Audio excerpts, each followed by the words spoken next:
Hello, beautiful. My name is Trina Brannon. I have many identities, including illustrator and service designer. I am grateful to be part of the Stencil Girl Designers and I'm excited to share this technique video with you this month. In this video, I'll show you a twist on layering that I like to use in my artwork. I'll be using an open shape stencil and a detail stencil. Let's get started.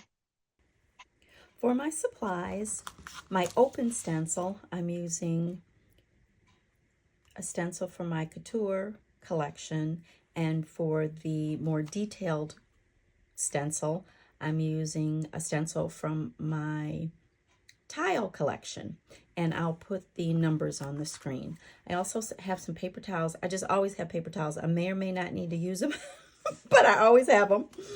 And then for paint, I'm using some acrylic paint from Paper Artsy, and here's one from our friend Seth Apter. And also just some white. I have a variety of whites, and I just use whichever one. There's no method to that.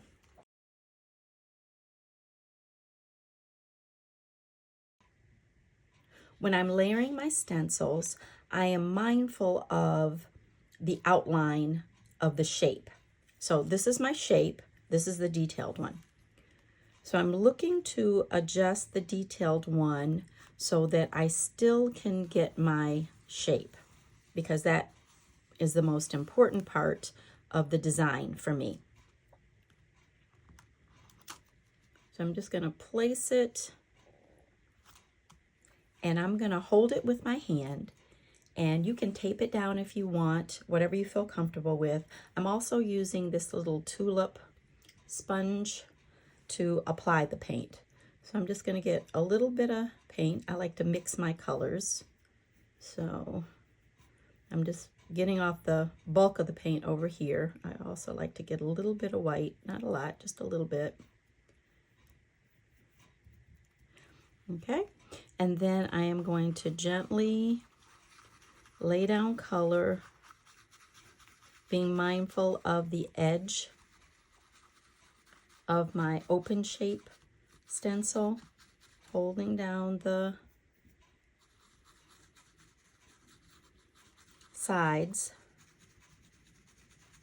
so that paint doesn't get underneath, because I'm looking to get a sharp edge. It all depends on the technique that you want. I want to try to get a sharp edge for this.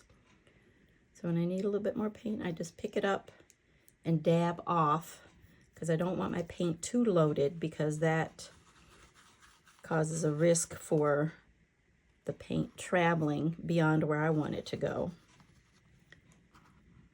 So if your stencil moves a little bit like mine just did, oh, you already saw the reveal, then you just move it back to where it was. But I'm trying to get the outside of the shape stencil so it will be well defined. Okay, and when I'm finished, I simply lift up, and you can see all that detail and still see the shape of the open stencil. Now, if I don't get what I want totally, there's also the option of using a pencil to help fill in that shape, depending on the look that you want. And in this case, I really wanted the shape of the stencil, so I'm going to use a pencil just to ever so lightly get those spots that I missed. I could also just lay the stencil back on top and dab some more paint. Personally, I like outlines. If you've ever seen my artwork, most of it is a style where I have some kind of outline. But you can make your artwork any way you want. So I'm just adding a little bit of shape to the outline. And once I start, then I feel like I have to go all the way around. So I'm just going to continue all the way around. Not necessarily a complete line, but just giving her some shape. And so there she is. And here I went a little bit inside, probably because my stencil shifted a little bit, but it really doesn't matter. You can still see the shape of the woman and you can see the detail. So what I'd like to do next is just show you some samples of using different open shapes with more detailed shapes and give you some ideas on what type of projects you can do once you use this technique. So now I'm sharing some ideas for how I use this technique, where I use this technique. So one is I love to decorate my journals, whether they're homemade or I purchase them. So in this case, this is going to be a journal. It was actually an artistico watercolor block, but I'm going to use it as a journal. And the way that I do that is I just cut around the outer side of the paper so it's still attached to the block, and then I'll have pages so I can use it when it's actually a block and do watercolor and it won't buckle, and then I just cut around it for my next page, and so this becomes a journal. The opening stencils are from a stencil club I designed a few years ago, and the inside stencils are from the couture set as well as a African symbol set that Wendy Featherstone and I designed together, and I thought they worked out perfectly for the size. I did use a pencil to help with some of the shapes, but not all the way around. Well, this one is close to being all the way around, but just in certain places that I thought it helped define the shape. So that's one example. Another example would be greeting cards, which I am a big fan of greeting cards. I love to turn my artwork into greeting cards. This is another combination of a Stencil Club set.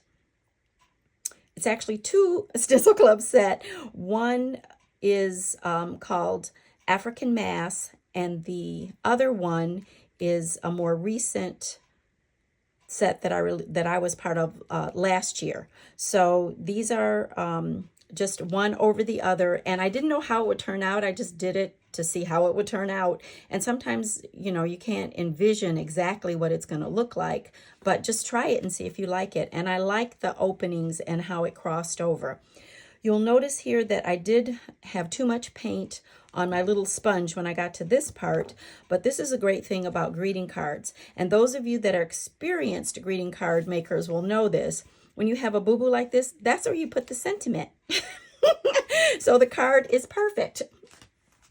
Here's another greeting card that I did using that same model that I used when I demoed the technique over a different stencil from the tile collection, and basically using the same colors.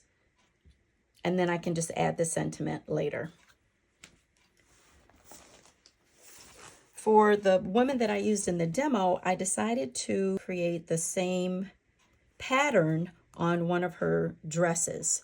So when you get the couture set, you get the actual shape and then the insert. So it's two pieces that you get. So I took this piece before I put a dress on her, and there's a couple openings so it defines where her arms show, and just used a white gel pen to put some white in there to take away some of that color. I added some earrings and she's good to go. One last thing I wanted to share is a technique that I actually learned from Carolyn Doobie, which is when you clean off your stencils, instead of rinsing them down the sink or putting them in a tub of water, use a baby wipe and just wipe that paint off onto a page in your journal, and you have a background started for your next project. So I hope this video gave you some ideas on how you can use your stencils. Thank you so much for watching. Take care and stay positive.